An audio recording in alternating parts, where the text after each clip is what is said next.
프로파일링 관리는 진단 대상 분석, 프로파일링 관리 화면으로 이동하시면 됩니다. 이제 진단 대상 관리 단계를 지나서 진단 대상 분석 단계로 넘어왔습니다. 프로파일링 관리 화면에서는 진단 대상 관리에서 우리가 선정을 완료한 테이블을 대상으로 데이터 분석을 할 수 있는 화면입니다. 아까 여러분들이 스키마 수집을 진행할 때 건수 분석을 제외한 데이터 유형 분석을 100건 이하로 분석을 자동으로 진행되기 때문에 이렇게 따로 분석을 진행하지 않아도 테이블을 선택하시고 컬럼을 선택해 보면 아래쪽에 분석 정보를 확인할 수가 있습니다. 하지만 건수 정보는 나오지 않고 있습니다.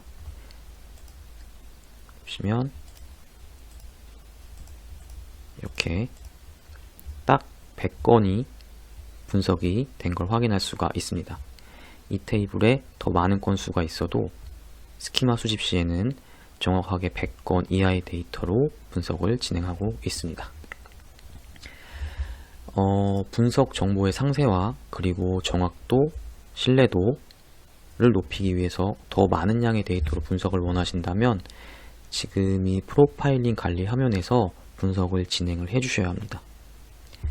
한번 여러분들이 분석하고 싶은 테이블을 선택하신 다음에 위쪽 분석 실행 버튼을 클릭을 해보세요. 그러면 모니터링 팝업이 뜨면서 분석이 시작될 겁니다.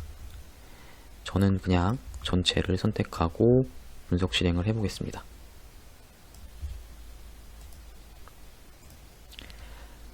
네, 이렇게 3개 테이블씩 분석이 진행되는 모습을 확인할 수가 있습니다. 다시 눌러도 되게 금방 끝나죠. 근데 우리는 지금 교육용 DB를 사용하기 때문에 빠르게 분석이 완료되지만 여러분이 실제 진단 대상 DB의 테이블을 분석을 하시면 데이터 양이 많다면 정말 건수 분석 같은 경우는 오래 걸릴 수도 있습니다. 다시 한번 조회를 해보면 지금 분석 일시가 나오게 되고 아까는 표현되지 않았던 건수 정보가 나오게 됩니다. 그리고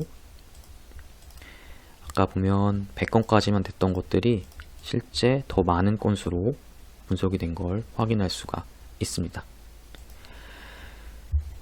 정말 오래 걸릴 수도 있기 때문에 꼭 필요한 분석이 아니라면 굳이 하지 않으셔도 될 것 같아요. 정말 필요한 시기에만 정확하게 이렇게 찍어서 분석을 해주시면 될 것 같습니다. 이렇게 전체를 잡고 분석을 하시면 또 부하를 발생시킬 수 있기 때문에 확인을 해보고 분석을 해도 되는지 지금 시간에 분석을 해도 되는지 확인을 한번 해보시고 선택하신 다음에 진행을 하시면 될 것 같아요. 지금 수준평가를 진행하시는 데 있어서는 저희가 스키마 수집할 때 100건 이하의 유형 분석을 했던 그 정보만으로도 크게 문제가 없을 거라고 판단이 됩니다.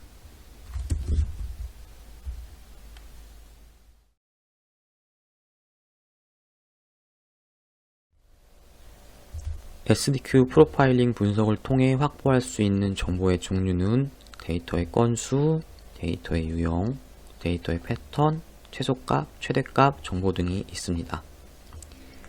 이러한 분석 정보는 다음 단계인 진단 규칙 설정 단계에서 참고할 수 있는 정보입니다. 진단 규칙 설정 단계에서 도메인 진단 대상 항목을 발견하고 진단 기준을 만드는데 유용하게 사용이 됩니다. 상대적으로 업무 규칙이나 참조 관계에서는 활용도가 높지 않습니다. 한번 테이블을 선택해서 분석된 정보를 확인해 보겠습니다. 아이템 M이라는 테이블을 선택하겠습니다. 아이템 M은 상품 마스터 테이블입니다.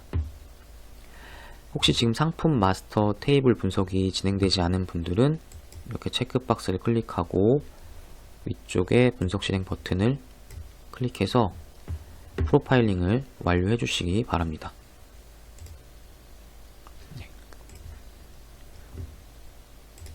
테이블을 선택하면 컬럼 정보가 보여지고 분석된 건수 정보가 보여집니다.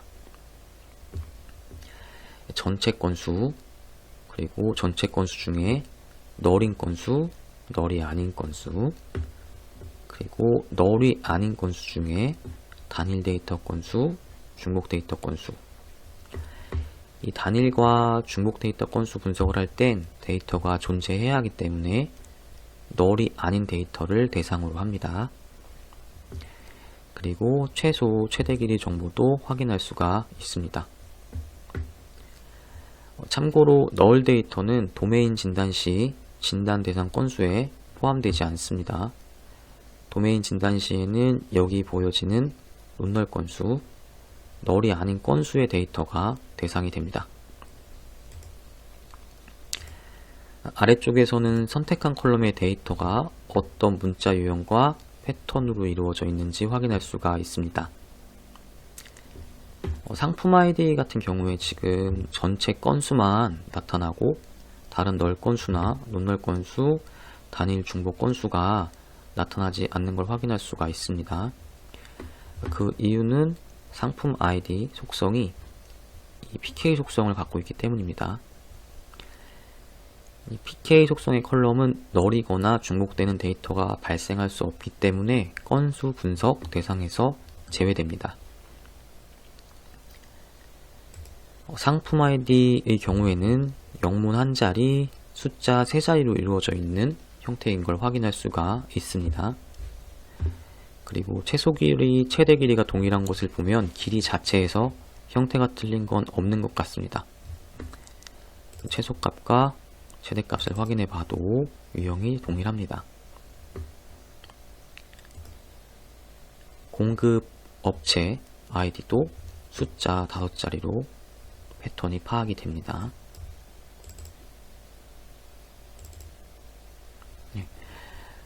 그리고 상품명 같은 경우에는 이렇게 일반화하기 어려운 다양한 유형의 데이터가 있는 걸 확인할 수가 있습니다. 참고로 이런 명칭성 컬럼은 진단을 하지 않으셔도 됩니다. 그 진단 기준에 대한 일반화 자체도 어렵기 때문에 이 수준 평가 기준에서는 제외되어 있습니다. 상품 색상 코드는 유효한 특정 코드 값들로 이루어져 있는 것 같습니다. 아마도 코드 테이블에 있는 값들로 이루어져 있는 것으로 추정이 됩니다.